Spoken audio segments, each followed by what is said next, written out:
Ai!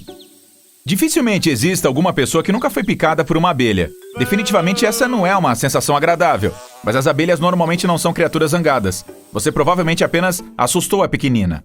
Esses insetos são super importantes para a polinização. A existência deles é uma das principais razões pelas quais nossas plantas continuam crescendo. Eles só atacam quando se sentem ameaçados. Se você for picado, pode significar que chegou muito perto, ou, mais importante, chegou muito perto de uma colmeia. Cada uma delas pode conter entre 50 mil a 80 mil abelhas. Assim como nós, humanos, elas fazem de tudo para proteger a própria casa. Mas em vez de alarmes e sistemas de segurança complicados, usam seus ferrões para afastar os inimigos. Quando picam, liberam algo chamado feromônio, uma substância química que afeta o comportamento de animais da mesma espécie. Se uma atacar você, os feromônios provavelmente agitarão todas as outras das redondezas. E elas se juntarão prontamente. Esse é o tipo de encontro que definitivamente se deve evitar. Aqui está um fato engraçado. Apenas as abelhas fêmeas podem picar. Os machos, chamados de zangões, nem têm ferrão. Isso acontece porque o ferrão é basicamente um dispositivo modificado de postura de ovos. A rainha também tem um. Ela é cerca de 2 centímetros maior do que a média das operárias e aproximadamente 2 vezes maior que uma operária. Por causa disso, muitas pessoas pensam que a picada da monarca dói mais. Então vamos nos aprofundar nisso. Em primeiro lugar, a rainha raramente pica devido ao trabalho na colmeia. Trata-se da abelha mais importante da colônia, pois é a única fêmea que pode reproduzir. Ela tem 2 funções principais. Número 1. Produz sinalizadores químicos que ajudam a unificar o resto das abelhas para que possam trabalhar juntas. Número 2. Põe muitos ovos, até 2.000 por dia. A rainha está cercada por operárias que atendem a todas as suas necessidades em todos os momentos, como lhe dar comida. As auxiliares também coletam e distribuem os feromônios reais, o que as impede de encontrar uma nova monarca. Mas apesar de ser a líder da colmeia e muito maior do que as outras, sua picada é, na verdade, a menos dolorosa. Isso porque as abelhas normais têm ferrões farpados, o que significa que ficam presos na pele após uma picada, dificultando a remoção. O ferrão também contém um veneno terrível, repleto de proteínas. É isso que causa dor e afeta o sistema imunológico e as células da pele. O ferrão continua a bombear o veneno para o seu corpo por mais de 10 minutos, ou até que seja removido.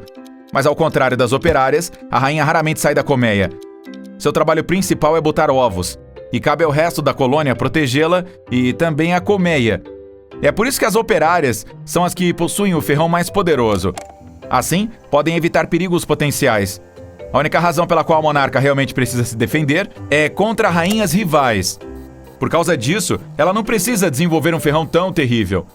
O dela é muito mais suave, ou seja, as farpas não ficam presas na pele, o que pode ser extremamente desconfortável. Embora possa parecer bom, tem algumas más notícias. Por causa dessa suavidade, a rainha pode espetá-lo várias vezes. O ferrão dela está ligado ao trato digestivo, nervos e músculos, todos essenciais para o funcionamento normal do inseto. Quando as operárias picam, não conseguem puxar o ferrão de volta por causa das farpas. E quando tentam se libertar, o fim não é nada bom. Já o da rainha não fica preso, e assim ela não sente nenhuma consequência negativa. De qualquer maneira, a monarca basicamente só vai picar se não tiver nenhuma das guarda-costas por perto, o que é altamente improvável. Qual é o pior lugar para ser picado por uma abelha? Um homem chamado Michael Smith decidiu descobrir. Ele foi picado em 25 partes diferentes do corpo e avaliou cada picada em uma escala de dor entre 1 e 10.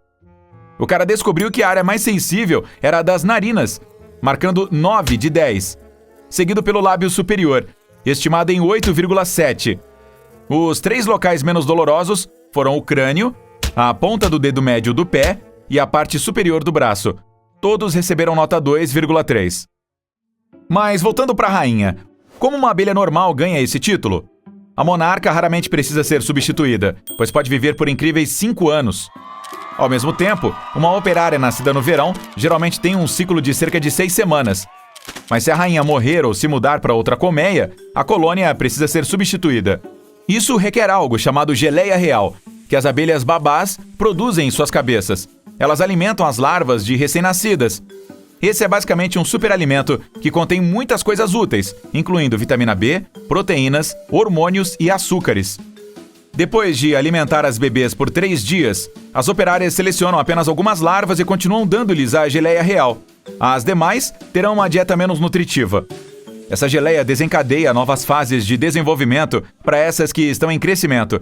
E uma das mais importantes é a formação de órgãos especiais para a colocação de ovos.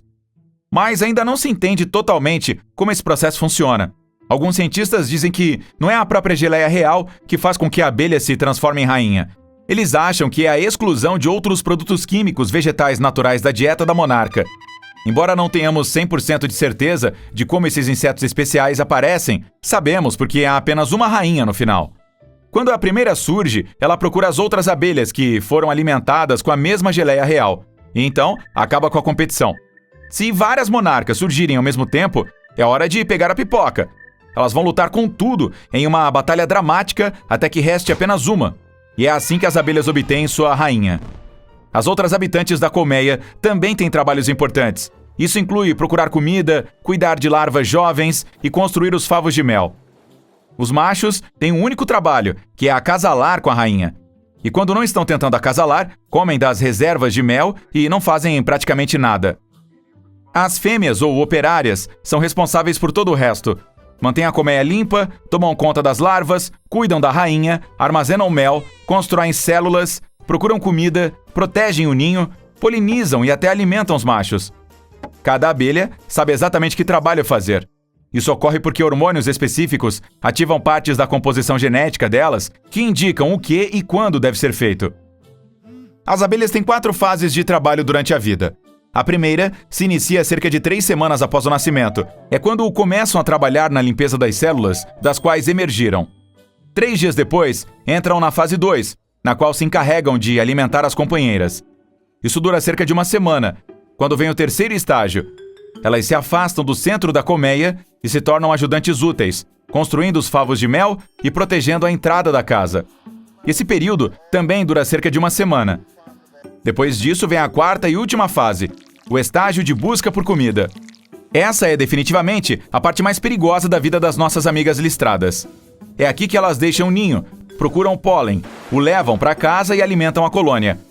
Também deixam uma pegada fedorenta nas flores, em que tocam ao coletar o pólen. Dessa forma, conseguem descobrir se suas parentes estiveram aqui ou se foi uma estranha.